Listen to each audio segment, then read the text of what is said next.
everybody. Welcome to Tuesday's at-home workout presented to you by Progression Fitness. Coach Nick here to take you through the day. Let's get it started. First things first, we're gonna head right into our warm-up today. We're gonna start with 15 minutes, any kind of cardio, right?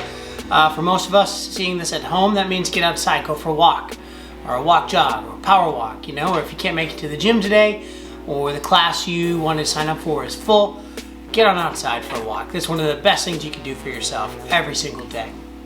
After that, when you come back, it's going to be 3 rounds of 10 kettlebell swings, 20 mountain climbers, and a lunge stretch on the left and the right. As always, feel free to freestyle or incorporate any movements you know that you need to get warm today. Plan 15 to 20 minutes and start your warm up. Next up, we have our strength work. Today it's going to be tempo deadlifts. We're going to do 3 sets of 5. For the 2-1-2-1 tempo, you've heard that a lot lately. The 2-1-2-1 tempo is showing control, okay? So this could be 2 seconds down in the descent, 1 second at the bottom, 2 seconds up, 1 second at the top before you start your next rep. For this exercise today, since I'm at home, I tried to find the most difficult variation I could complete with the weights that I have available to me. So, as you know, by this point, or you should, I have a 64-pound kettlebell at home. That's my heaviest weight. So I decided to do single leg RDLs for this one.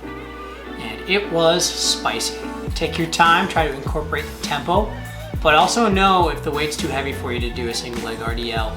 If your hips are all over the place, or you feel yourself swiveling or turning, you need to probably find a different variation.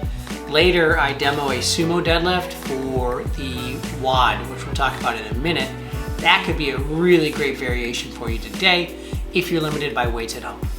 Again, slow it down. You can even increase the tempo if you really have only light weights, or increase by a couple reps each round.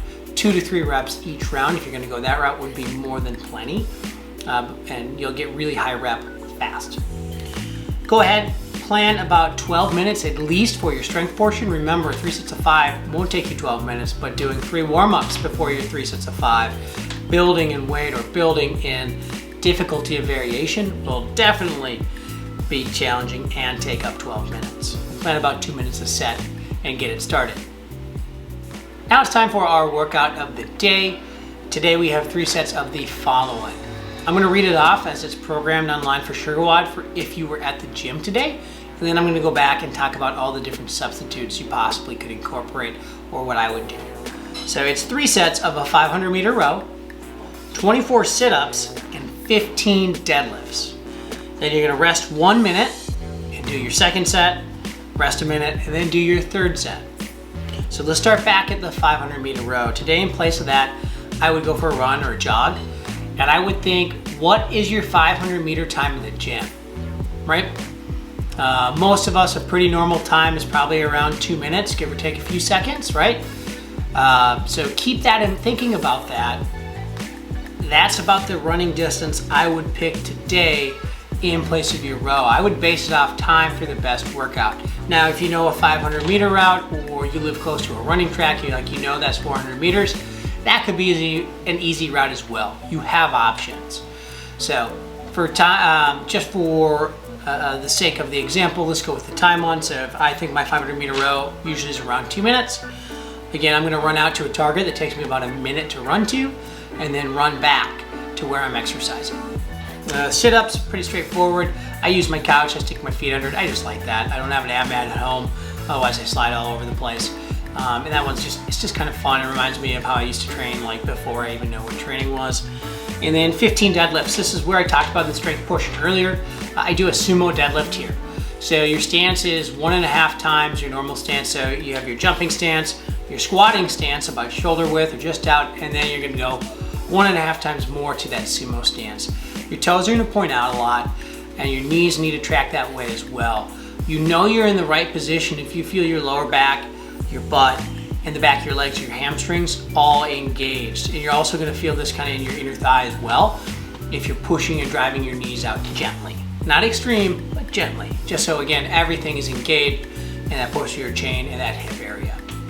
Once you do that, you are going to slowly and methodically kind of move through this movement for 15 reps. It's not a speed movement, but you definitely can move through it at a decent pace. After that, you'll rest for that minute, and then continue to do 2 more sets. Your score today is each one of your sets time. So the goal here is to be consistently the same, right? Or even improve your time by shaving off a second or 2 each round. You're probably going to be able to shave most of your time off of your cardio piece, so your run or your row. So going to a target is a really good one, okay? Make sure you set yourself up for that appropriate target and spend some time warming up for it beforehand, okay? And target, I mean your running route. If you have any questions, as always, please comment below in the video or on the Facebook link or wherever you're seeing this, or feel free to reach out to your favorite coach. We're here waiting for you. Go ahead, start your workout. Awesome work today, friends, on that workout. Way to get in Tuesday's at-home workout of the day. We will see you back tomorrow for Wednesday's at-home workout. Have a great day.